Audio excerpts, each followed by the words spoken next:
This video is late. How late? Apart from the fact that I haven't uploaded a proper video in 3 months. Well, more than 6 months.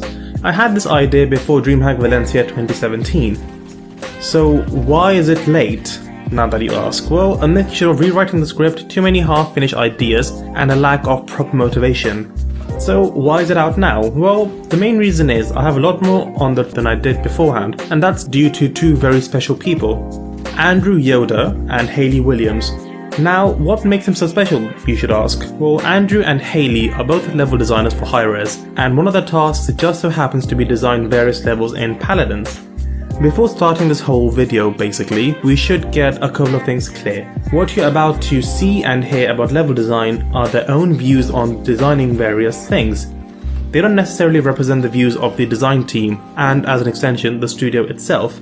A lot of what they do say can be applied to other games and genres, but like I've said, it's their personal views on the design side. The other big thing is addressing the elephant in the room, OB64. It's a thing and we all know it. If you haven't read it yet, Hi-Rez Chris, the new executive producer of Paladins, has basically, in a way, saved the game, and you can read it all in the link below, in the description. But yeah, don't let OB64 to OB66 affect this video. This video was in the process of being made a long time before OB64 was even announced, and level design doesn't really have anything to do with the latest balance changes. So basically, play nice. This is also, in a way, a warning. If I see the comments getting too hateful, spammy, or just personal for no apparent reason, I will remove them. Simple. And finally, I would like to thank both Andrew and Hayley for their time in this long process. Trust me, this took a very long time and they know it too. So if you're both watching this, thank you ever so much for putting up with me. The amount of detail which I have gotten from you guys would not have been the same if I got it myself in 100 years. And I mean that sincerely.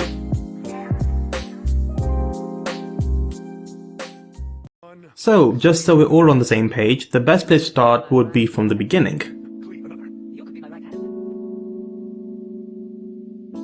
It's November 17th, 2015, and a game called Paladins has just started its closed beta. There are exactly 2 maps that you can play, Temple Ruins and Enchanted Forest. They are actually huge. It had big open spaces, some vertical diversity, and most importantly 3 objective points. One on the left hand side, one on the right, and one exactly in the middle. Each round the game would highlight which point you would capture, and then it was the same payload game that we play now. However, once the payload reached the enemy base, it didn't stop there. It would fire at the door of the enemy base. The base for your enemies and you had 3 attackable points: outer door, inner door, and the vault. The first team to destroy the vault would ultimately win. Now, there were a lot more intricacies and if situations, but that's the main gist of the old game. But playing the game now, that is far from the case. Now it's a simple capture the objective and push to the enemy base. So what exactly changed? In Andrew's word, the game at its core changed. In closed beta, Paladins was much closer to a MOBA. Combat was more about mathematics and juggling ability timers. For players who weren't expecting that, the combat felt flat. With every subsequent patch, we kept moving towards 2 FPS gameplay. The siege routes were also not interesting when compared to our payload maps. There were no way to defend them along the way, and there was no room in the environment to add extra geometry to make those routes exciting. Now, getting Andrew on this video was actually quite special, and it's not due to the fact that he loves game design. That was a bonus, but that wasn't the main thing. See, Andrew has a unique perspective on the game as a whole because he shares his work anniversary, or workiversary like we called it, with the public launch of Paladins, so the first day of closed beta. My first day at Hi-Rez Studios was the first day of Paladins closed beta, and I had to spend a long time wrapping my head around mechanics that felt wrong coming from an FPS background. One of the problems we were trying to solve in the closed beta was how to balance the MOBA and FPS elements. Now, before joining Hi-Rez, Andrew had been a part of the design level community since 2007, designing a lot of levels in Unreal Development Kit, and you could say he's into level design. Take a quick look at his Twitter, and this not only confirms this, but you can really see he's into game development as a whole. Posts on level cohesion, GDC talks, more on that further in the video. And just a general appreciation of games.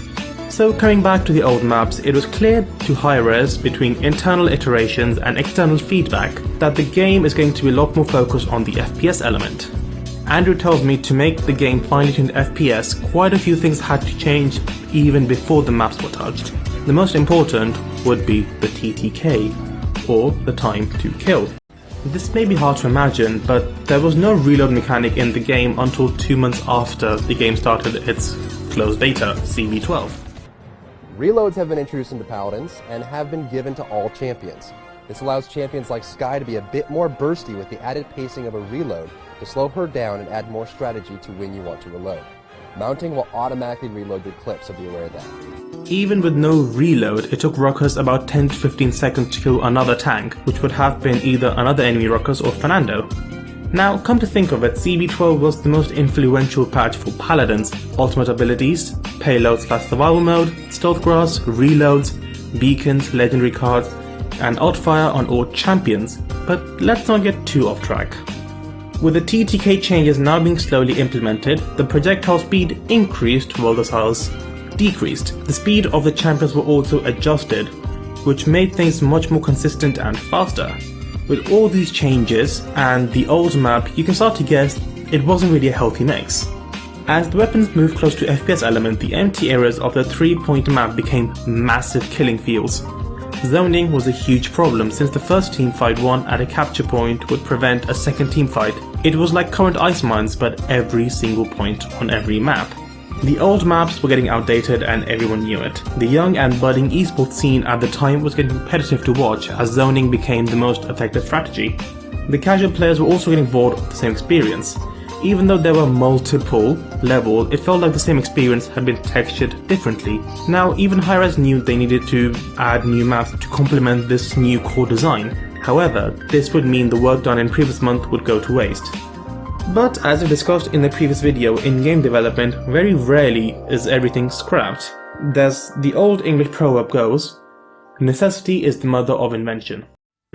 Andrew tells me, at some point in all the iterations, I made a few one-lane test maps, which didn't get much traction because the gameplay became too repetitive. Then some point later on, seeing all the trend going towards FPS gameplay and smaller maps, I made a scaled test map intended to skip the iterations and go straight to the end. Now the scaled test, which was also a one-lane map, went a little too far and had problems, but it was a huge step towards the current level style. From there we retroactively added the one-lane map decision to the existing map. Now this time period is also crucial as Hayley Williams, the second level designer, tells me, unlike Andrew who had worked on Paladin since day one of the closed beta, Hayley joined the level design when they were converting the old maps into newer ones.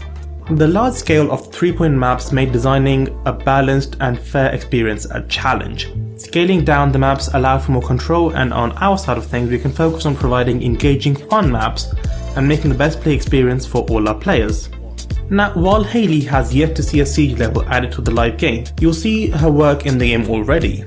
If you've played the test queue since its beginning, then maps like Arid, Dark Crossing and Waterway are all belonging to her. If you haven't played any of these, don't feel too bad.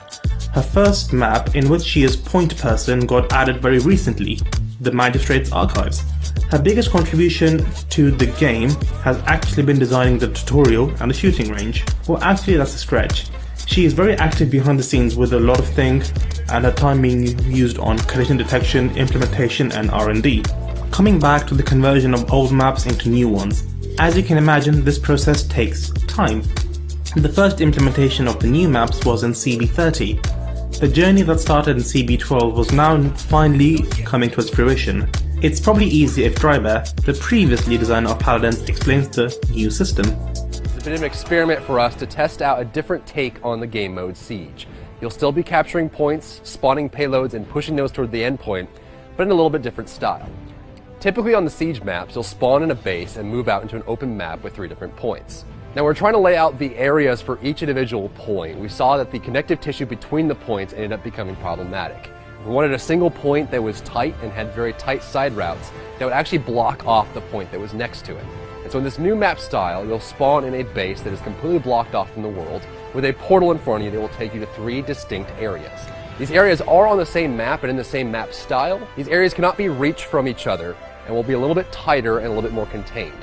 This allows us to create distinct routes around the capture point that don't affect other capture points. The portal system was added to overcome the repetition aspect. In each match, you would have a chance to play all 3 lanes. With this, I feel it's important to dial it a bit back and tell you how the old maps evolved into newer lanes. The tropical/desert theme map was called Temple Ruins, the original Big Daddy. The individual objectives became in their own maps. So Sunken City on the map became Serpent Beach, Sanctuary became Jaguar Falls, and the Canyon became Frog Isle. Glacier Keep was the name of the old Ice theme map. Igloo was the predecessor of Frozen Guard. Mines unimaginatively became Ice Mines. And the third point was called Waterfall, which was added briefly in the game but removed due to its unfair advantage for the defending team. Finally, we have the Enchanted Forest setting. Fishing Village became Fish Market, the Marketplace was not added in the game, and the Grove actually became the spawn point of Fish Market.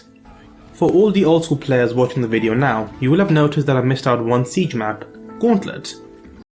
Gauntlet was also added briefly to the game but was removed from the siege queue at the same time Waterfall was. However, if you're a relatively new player, you will most certainly have played this map as it was converted into the tutorial level. Excellent. Well done. You have completed your basic combat training. Victory! With all the maps remade for the new and improved Paladins and seeing that there were enough maps to truly offer a map variety, it wasn't very long until the portal mechanic was removed and each map was given its own dedicated spawn. It's now OB34 and the launch of Steam Open Beta. All the older maps have been converted and remade into individual maps for the masses to enjoy. However, prior to releasing the game on Steam, exactly 2 levels were removed from the game, as we've just discussed, Gauntlet and Waterfall. If you didn't get a chance to play them, don't worry about it. If you didn't play them, you actually didn't miss out on much. They highlighted very clearly that the old maps were not designed for the new system. Zoning was too strong in these and they had the same problems as their former selves. The open field became slaughter fields and generally was not fun to be on the receiving end of the zone. Now moving forward, the old design philosophy had no place in the new core game. With the backlog of porting over maps also filled, the level designers could now design a new map that not only is fun to play but also extenuates certain aspects of a map cleverly. This is the end of part 1. Normally I would like to make a video of everything together, but this section alone was close to 15 minutes. And the next part is much more in depth, so I need your full attention for that. Earlier in the video I mentioned that Andrew likes GDC talks. Well, this is where I pick up on that. Andrew will be speaking in the upcoming GDC, which takes place from March 19th to March 23rd. His subject is of course level design, and it's called the Holy Grail of Multiplayer Level Design, maps for casual and competitive play. If you're going to the GDC or even like game design, then I would highly recommend listening to this. Trust me, in the months we've talked, the one thing that I know for absolutely damn sure is Andrew really knows what he's talking about, and that will be reflected in this talk. Now, as for part 2 of this video, it will be uploaded after Andrew's GDC talk. That video will basically focus on how a map is made, from concept to fruition.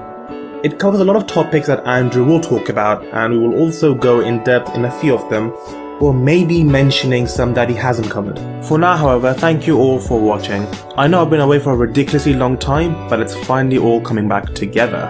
Also, a bit of a weird thing, also you can, and I urge you to, follow me on Twitter to stay updated with me and games in this general. That's all from me for now, and thank you all for watching.